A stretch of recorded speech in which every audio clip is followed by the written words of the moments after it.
Hello, hi dear friends. Welcome to Roshan's English word.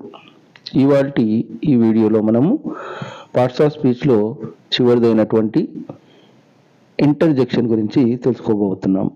Interjection అంటే idea ఉంది కదా మిత్రులారా. Interjection is nothing but, interjection అంటే ఆశ్చర్యార్థకము. తెలుగులో ఆశ్చర్యార్థకము అంటాం కదా, అది. దీని డెఫినేషన్ కనుక చూసుకున్నట్లయితే, an interjection is a word or phrase that is grammatically independent from the words around it and mainly expresses feeling rather than meaning. చూడండి, ఇక్కడ ఫీలింగ్ రాదర్ దెన్ మీనింగ్ అంటున్నాడు. అంటే ఏంటి అంటే, ఇంటర్జెక్షన్ అనేది ఒక వాక్యంలోని మిగతా పదాల కంటే స్వతంత్రంగా ఉంటూ దానికి ఆ వాక్యానికి అర్థం కంటే కూడా భావనలను కలిగిస్తుంది. అంటే ఉదాహరణకి మనం ఏదైనా ఒక అందమైన పుష్పాన్ని చూసామనుకోండి, ఏమంటాం మనం ఫ్రెండ్స్? వాహా, ఎంత అందంగా ఉంది ఆ పువ్వు అంటాం. లేదా ఏదైనా మధురమైన స్వీటో లేదా ఏదైనా వంటకం తిన్నాం అనుకోండి, ఏమంటాం? ఆహా, ఏమి రుచి అంటాం. సో ఆహా, ఓహో ఇలాంటి పదాలకి మనం డిక్షనరీస్లో వెలికితే కనుక ఇలాంటి అర్థాలు దొరకవు. కానీ ఆ పదాన్ని వాడడం వల్ల ఆ సెంటెన్స్కి ఒక భావన అనేది కలుగుతుంది. చూడండి, ఇక్కడ కింద ఎగ్జాంపుల్స్ ఇవ్వడం జరిగింది. ఓహ్, వాట్ ఎ బ్యూటిఫుల్ హౌస్. ఏమంటున్నాడు? ఓహ్, వాట్ ఎ బ్యూటిఫుల్ హౌస్.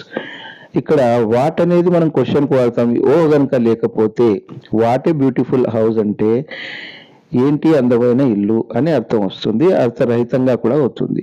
కానీ ఓ అంటే ఆహా, ఎంత బాగుంది ఆ ఇల్లు అనే అర్థాన్ని ఈ వాక్యం మనకు కలిగిస్తుంది. మరి అలాగే సెకండ్ ఎగ్జాంపుల్ని చూడండి. ఓహ్ ఓహ్, దిస్ లుక్స్ బ్యాడ్. ఏమంటున్నాడు? ఇది చూడ్డానికి అసహ్యంగా ఉంది అంటున్నాడు. నెక్స్ట్ చూడండి. Well, it's time to say good night. Well, it's time to say good night. ఏమంటున్నాడు? ఇక మనము రాత్రి అయింది కనుక సెలవు తీసుకోవాల్సిన సమయము వచ్చింది అని అర్థం. నెక్స్ట్ చూడండి. Actually it's not my dog. Actually ఏమంటున్నాడు? నిజానికి ఈ కుక్క నాది కాదు అంటున్నాడు. నెక్స్ట్ చూడండి. Should, I thought I would fix that. I thought I would fix that అంటే ఏంటండి? నేను దాన్ని కొట్టడానికి సిద్ధపడిపోయాను.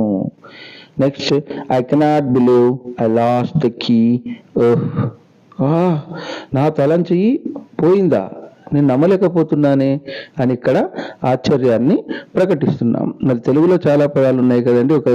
ఇప్పుడు సరే, మనకి తెలిసిన వ్యక్తుల్లో లేదో తెలియని వ్యక్తులో ఎవరో ఒకరు చనిపోయారు అనుకుందాం. అన్ఫార్చునేట్లీ అక్కడ ఉన్నటువంటి వాళ్ళలో ఎవరైనా ఒకరు ఆహా, ఆమె చనిపోయింది అంటే ఏం జరుగుతుందండి?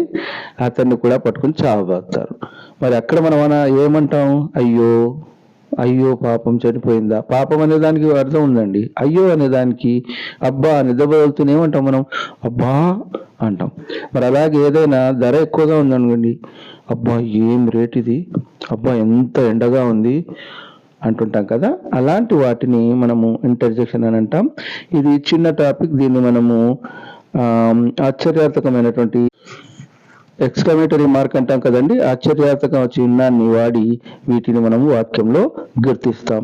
మరి మన నెక్స్ట్ టాపిక్ వచ్చేసి ఆర్టికల్ గురించి ఉంటుందండి. ఈ ఆర్టికల్స్ ఎన్ని రకాలు, అవి ఎక్కడెక్కడ ఉపయోగించాలి, ఏ ఆర్టికల్ని ఎక్కడ వాడాలి, ఏ సందర్భంలో ఆర్టికల్ని వాడకూడదు అనేది మనం మన నెక్స్ట్ టాపిక్లో చెప్పుకోబోతున్నాం. మరి ఈ వీడియోలో ఈ టాపిక్తో మన పార్ట్స్ ఆఫ్ స్పీచ్లోని అన్ని 8 భాషా భాగాల గురించి వివరంగా ఉదాహరణలతో చక్కగా చెప్పుకున్నామని అనుకుంటున్నాను. వీటన్నిటిని నేను రోషన్ ఫర్ ఆల్ అనేటటువంటి ప్లేలిస్ట్లో పెడుతున్నానండి.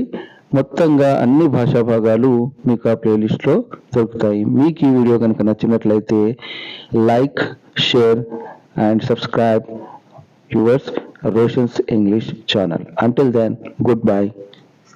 Thank you for watching.